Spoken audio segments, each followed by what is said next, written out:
السلام عليكم ورحمة الله وبركاته. نحمده ونستعينه ونستغفره ونعوذ بالله من شرور أنفسنا ومن سيئات أعمالنا. من يهد الله فلا مضل له ومن يضلله فلا هادي له. ونشهد أن لا إله إلا الله وحده لا شريك له. ونشهد أن سيدنا وحبيبنا ومولانا محمدا عبده ورسوله الذي أرسله بالحق بشيرا ونذيرا وداعيا إلى الله بإذنه وسراجا منيرا. فقد قال الله تعالى في كلامه المجيد وفرقانه الحميد: أعوذ بالله من الشيطان الرجيم. بسم الله الرحمن الرحيم. إن الله وملائكته يصلون على النبي يا أيها الذين آمنوا صلوا عليه وسلموا تسليما. اللهم صل على مولانا محمد وعلى آل سيدنا مولانا محمد. জবান ছেড়ে দিয়ে মোহাব্বতের সাথে সব মুসলমান একযোগে জোরে সরে পড়েন: আল্লাহুম্মা সাল্লি আলা সাইয়্যিদিনা মাওলানা মুহাম্মদ ওয়া আলা আলি সাইয়্যিদিনা মাওলানা মুহাম্মদ। বালাগাল উলা বিকামালিহি كشف الدجى بجماله حسنت جميع خصاله صلوا عليه. होना ये फूल तो बुलबुल का तरन्नुम भी न हो, चिमने दहर में कलियों का तबस्सुम भी न हो. बलगल उला बिकमालिही कशफत दुजा बिजमालिही हसनत जमीउ खसालिही सल्लु अलैहि. আরবের বুকে মক্কার পরে আমিনার যেথায় ঘর, খোদার করুণা কৌসার হয়ে ঝরসে বারংবার. বালাগাল উলা বিকামালিহি কশফত দুজা বিজামালিহি হাসনাত জামিউ. ওই যে বুড়ো খুব বড় আলেম, উঠে মঞ্চে বসতে দেওয়া। আল্লাহুম্মা আমিন. ربنا ظلمنا أنفسنا وإن لم تغفر لنا وترحمنا لنكونن من الخاسرين. আয় আল্লাহ তাআলা, চট্টগ্রাম ইসলামী সমাজ কল্যাণ পরিষদ কর্তৃক আয়োজিত 5 দিন ব্যাপী তাফসীরুল কুরআনের মাহফিলের আজকের এই সমাপনী দিবসে লক্ষ লক্ষ নরনারী আমরা তোমার দরবারে কয়েকবার দুরূদ ও সালাম পড়ে হাত তুলেছি। মেহেরবানি করে দুরূদ ও সালামটুকু সোনার মদিনায় নবী পাকের রওজা মুবারকে পৌঁছে দাও। तमाम পৃথিবীর মাটির নিচে যত মুমিন মুমিনাত শুয়ে আছেন তাদের আরওয়ার পরে সওয়াব পৌঁছিয়ে দাও। রব্বুল আলামিন এই মাহফিলের আয়োজন যারা করেছেন, শোনার জন্য যারা দূর দূরান্ত থেকে এসেছেন, আল্লাহ তাআলা কিয়ামতের দিন মুসিবতের সময় এই মাহফিল আমাদের সকলের জন্য নাজাতের ওসিলা বানায় দিও। या रब करम तू अगर करे वो बात दे जुबां को जो दिल पर असर करे। रब्बना तक़ब्बल मिन्ना इन्नका अंतस समीउल अलीम व तुब अलैना इन्नका अंतत तव्वाबुर रहीम।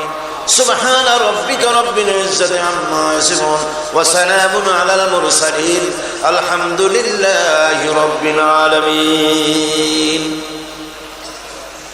সম্মানিত সভাপতি, হাজারাত উলামায়ে কেরাম,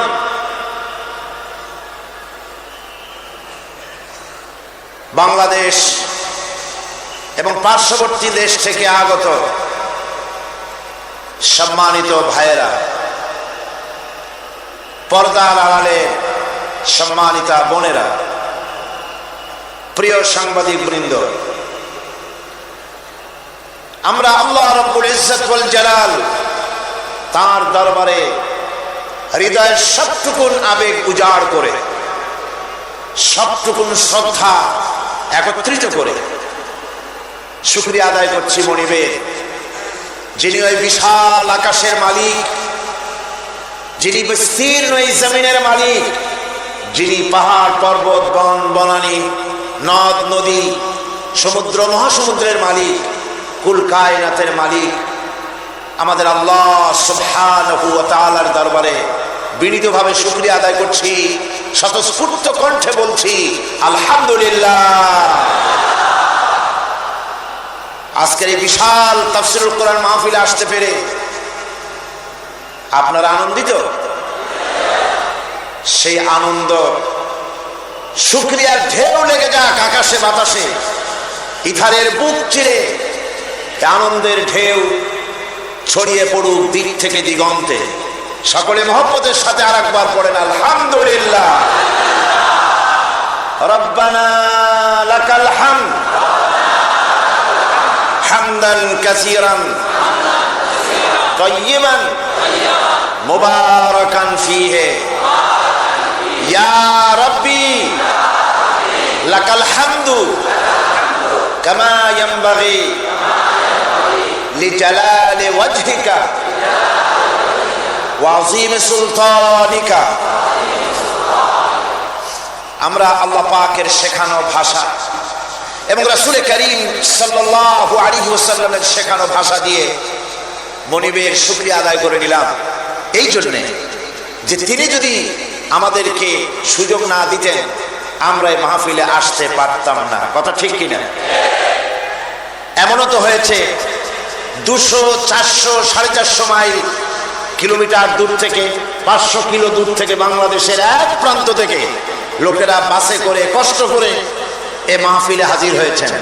আবার এমনও হয়েছে এ মাঠের আশেপাশে এমনও থাকতে পারে বাসিন্দা, কিন্তু মাহফিলে আসা কপালে জোটে নাই। হয়তো তাস খেলতেছে, না হয় চায়ের দোকানে গল্প করছে, না হয় পত্রিকা পড়ছে, না হয় কোথায় আড্ডা দিচ্ছে। তকদির খারাপ, এত বড় বিশাল মাহফিলে নিজেকে শরীক করা কিসমতে হলো না। সুতরাং মাবুদের দরবারে আমরা বিনীতভাবে ওই সব ভাইদের জন্য দোয়া করি যারা আসতে পারেন নাই, ইচ্ছায় শয়তানের ওয়াসওয়াসায় পড়ে আল্লাহ পাক তাদের দিলকে কোরআনের প্রতি মাইল করে দিন, আকৃষ্ট করে দিন। আজকের এই বিশাল মাহফিল, এই মানুষের স্রোত, এই মানুষের উত্তাল ঢেউ কি প্রমাণ করে? এই মানুষের উত্তাল ঢেউ প্রমাণ করে বাংলাদেশ কোরআনের জন্য, বাংলাদেশ কোরআনের জন্য, বাংলাদেশের শাসন, এর আইন, এর সংবিধান, এর বেঁচে থাকা, এর মরে যাওয়া, এর স্বাধীনতা, এর সার্বভৌমত্ব সবটা আল্লাহ রাব্বুল আলামিনের কোরআনের জন্য।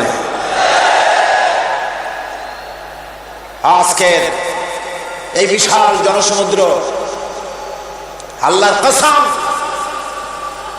সাইদির আকর্ষণ না, সাইদির কারণে নয়, এই আকর্ষণ আল্লাহর শপথ, কোরআনের আকর্ষণ কেবলমাত্র শুধুমাত্র একমাত্র কালামি রব্বানির আকর্ষণ। মানুষেরা পাগল পারা হয়ে ছুটে এসেছে, গরুর গোশত খাওয়ানো হবে না। সমাজ কল্যাণ পরিষদ কি বলেছে যে আপনাদেরকে গরুর গোশত দিয়ে ভাত খাওয়ানো হবে মাহফিলের পরে? একটা চকলেটও দেওয়া হবে না, এক গ্লাস পানিও ওনারা খাওয়াতে পারেন না, আপনারা নিজ ব্যবস্থায় খান। সুতরাং আল্লাহ পাক সকলের আশা, বসা, ফিরে যাওয়া সবটাকে আল্লাহ পাক বরকতপূর্ণ করুন, আমরা বলি আমিন। আজকে আমি কোনো ভূমিকা দেব না। আমি বুঝতে পারছি লোকেদের অবস্থা, চতুর্দিকে মানুষের আওয়াজ আসতেছে, বসার জায়গা নাই, দাঁড়াবার জায়গা নাই, চতুর্দিকে টাইটুম্বুর হয়ে গিয়েছে, মানুষের পদভারে এই মাঠটা এখন ছোট্ট হয়ে গিয়েছে।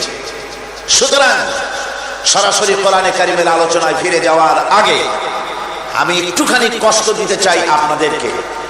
যত লোক বসে আছেন, অন্তত আর এত লোক চতুর্দিকের রাস্তায় দাঁড়িয়েছে, বসার জায়গা নাই। আপনারা যদি মঞ্চের দিকে, আমার দিকে, যার যার হাতের একটা হাত জায়গা যদি এগিয়ে বসেন, আমার মনে হয় শীতের রাত, আর আপনাদের নিশ্চয়ই জানা আছে লম্বা চৌড়া বক্তৃতা করার অভ্যাস আমার কোনো কালেও নেই। আমি ঠিক সময় মতোই ছেড়ে দেব, কষ্ট হবে না কারো ইনশাআল্লাহ। সেই জন্য বলবো, বসা অবস্থায় সামনের দিকে, মঞ্চের দিকে বসা অবস্থায় সকলে নড়েন চড়েন, নড়ে চড়ে বসেন, হরকতে বরকত হবে। কোরআনে কারিমে এসেছে অন্যের জন্য জায়গা করে দাও মজলিসের ভিতরে, আল্লাহ তোমার জায়গা জান্নাতের মধ্যে কোষাদা করে দিবেন। একটু জিকির করেন, লা ইলাহা ইল্লাল্লাহ, লা ইলাহা, জোরে করতে হবে, লা ইলাহা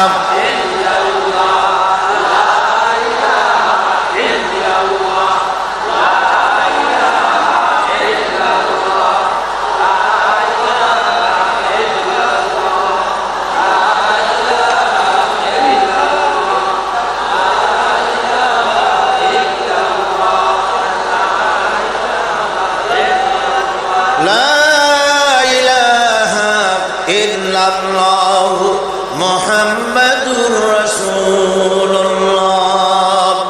আলহামদুলিল্লাহ। আমি বলেছিলাম আপনাদেরকে একটু নড়ে চড়ে বসতে, আপনারা কষ্ট হচ্ছে আমি বুঝতে পারছি, তারপরেও আপনারা নড়ে চড়ে বসেছেন। মাবুদ আমাদের সকলের জায়গার জন্য জান্নাতের ভিতরে প্রশস্ত করে দেন, আমাদের কবরগুলিকে যেন আল্লাহ পাক প্রশস্ত করে দেন, আমাদের মা বাবার কবর জন্য আল্লাহ প্রশস্ত করে দেন। আমরা গত 4 দিন আলোচনা করেছি সূরা ফাতিহা, এক বিশাল মহাসমুদ্র। আমি ছোট্ট আলোচনা আপনাদের সামনে পেশ করেছি, সূরা ফাতিহার তাফসীরের হক আদায় করতে পারিনি, আমার পক্ষে সম্ভব নয়। আমি যাদের ছাত্র হওয়ার যোগ্যতা রাখি না, এ ধরনের অনেক বড় বড় মুফাসসিরিনে কেরাম কোরআনে কারিমের তাফসীর লিখেছেন, কেউ বলতে পারেন নাই যে তাফসীর লেখার হক আদায় করছি, নতুন করে আর কোনো তাফসীরের দরকার নাই। কেউ বলতে পেরেছেন? পারেন না। সূরা ফাতিহা মহাসমুদ্রের চাইতেও মহাসমুদ্র। গোটা কোরআন শরীফে যা আছে সূরা ফাতিহায়, সুবহানাল্লাহ। আসুন আমরা গতকাল তার আগের দিনের মতো আজও সূরা ফাতিহা শরীফ তেলাওয়াত করি। আমি অনুরোধ করব, রাস্তা থেকে কথার আওয়াজ আসতেছে, আপনারা যদি কথা বলেন তাহলে নীরবে যারা শুনছে তাদের শোনায় ব্যাঘাত হবে। আপনারা কি গুনাহ কামাই করতে এসেছেন না সওয়াব? যারা কথা বলবেন গুনাহ হবে, কি হবে? সুতরাং আপনারা আঙ্গুল দিয়ে কথা বলা যায়, ফিঙ্গার ল্যাঙ্গুয়েজ, আঙ্গুল দিয়ে কথা বলা যায়, ইশারায়, চোখের ইশারায় কথা বলা যায়। আঙ্গুল দিয়া, হাত দিয়া, চোখের ইশারায় কথা বলুন, মুখ দিয়া কথা বলা বন্ধ করুন, তা না হলে যারা বসে আছেন তারা শুনতে পারবেন না। সবাই গলা ছেড়ে দিয়ে মহব্বতের সাথে সকলে পড়েন আমার সাথে, আউযু বিল্লাহি মিনাশ শাইতানির রাজীম, বিসমিল্লাহির রাহমানির রহিম, আলহামদুলিল্লাহি রাব্বিল আলামিন,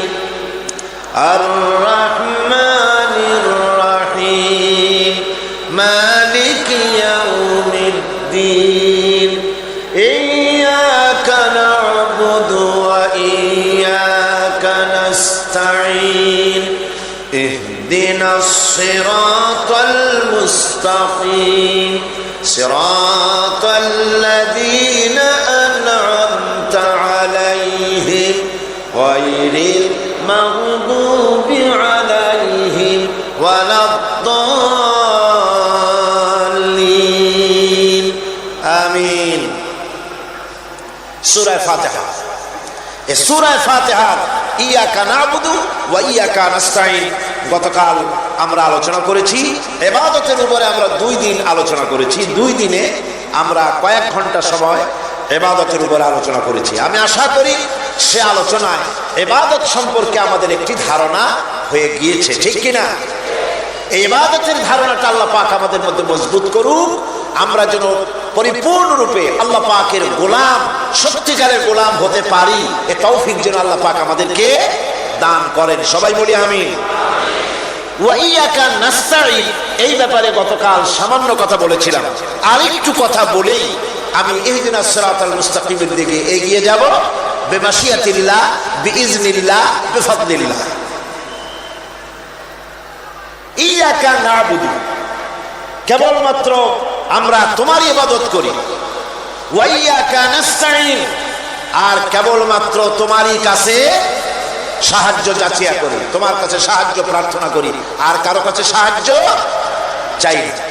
এই ব্যাপারটা ক্লিয়ার হতে হবে। সাহায্য আল্লাহ পাকের কাছেই চেতে হবে। ইবাদতের মধ্যে শরীক করা যাবে না, সাহায্য চাওয়ার ভেতরেও শিরক করা যাবে না। যা কিছু দেবার মালিক সবটা আল্লাহ পাক দিবেন। এই ব্যাপারে অন্য কেউ কিছু আমাকে সন্তান না হলে সন্তান দিতে পারে, তারপরে ব্যবসা বাণিজ্য উন্নতি করে দিতে পারে, এই জাতীয় চিন্তা ভাবনা যেন আমাদের ভিতরে না থাকে। কারণ শিরক মস্ত বড় গুনাহ। শিরক সম্পর্কে আল্লাহ পাক বলেছেন, হযরত লুকমান তার কথা কোরআন শরীফ কোট করেছে, লা তুশরিক বিল্লাহ ইন্নাশ শিরকা লাযুলমুন আযীম। শিরক হচ্ছে মস্ত বড় অপরাধ, খবরদার শিরক করো না, মস্ত বড় জুলম, শিরক করো। আল্লাহ নবী বলেছেন, যদি তোমাকে হত্যা করা হয়, যদি তোমাকে টুকরা টুকরা করে জ্বালিয়ে পুড়িয়ে ভস্ম করা হয়, খবরদার শিরক করবে না। শিরক যে ব্যক্তি শিরক করবে, জান্নাত তার জন্য হারাম হয়ে যাবে। আল্লাহ রাব্বুল আলামিন বলেন, ইন্নাহু মান ইউশরিক বিল্লাহি ফাকাদ হারামাল্লাহু আলাইহিল জান্নাতা ওয়া মাওয়াহুন নার ওয়া মা লিল যালিমিনা মিন আনসার। যে ব্যক্তি আল্লাহ পাকের সঙ্গে যে কেউ হোক না কেন আল্লাহর সাথে যে শিরক করবে, আল্লাহ রাব্বুল আলামিন তার জন্য জান্নাতকে হারাম করে দিবেন। নাউযুবিল্লাহ পড়ে তাকে আল্লাহ পাক জাহান্নামে দিবেন। কোথায় দিবেন? জাহান্নামের মধ্যে আল্লাহ পাক তাকে প্রবেশ করাবেন। সুতরাং কোন এই শিরক হচ্ছে ক্ষমার অযোগ্য। আল্লাহ পাক শিরকের গুনাহ কখনো ক্ষমা করবেন না, একথা যেন আমাদের সকলেরই মনে থাকে। আল্লাহ ব্যতীত অন্য কাউকে ডাকা, কারো কাছে ফরিয়াদ করা, আল্লাহ সমকক্ষ মনে করা সম্পূর্ণরূপে শিরক।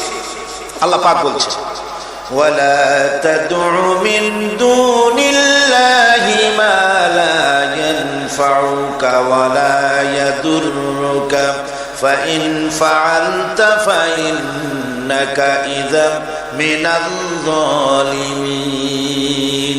আল্লাহকে ছেড়ে এমন কোন সত্তা কি দেখো না যারা তোমার কোনো উপকার করতে পারে না, তোমার কোনো ক্ষতিও করতে পারে না, তোমার কোনো উপকার করতে পারে না। এগুলি যেমন মূর্তি পূজার ব্যাপারে বলা হয়েছে, এগুলি ঠিক তেমন দুনিয়ার ভালো মন্দ সবটাই হচ্ছে আল্লাহ রাব্বুল আলামিনের হচ্ছেন এর মালিক। সুতরাং ভালো মন্দ সবটার জন্য হাত পাততে হবে কেবলমাত্র কার কাছে? আল্লাহ পাকের কাছে। জোরে বলেন, কার কাছে? দেখুন আল্লাহ পাক তার রাসূলকে কি কথা বলছেন।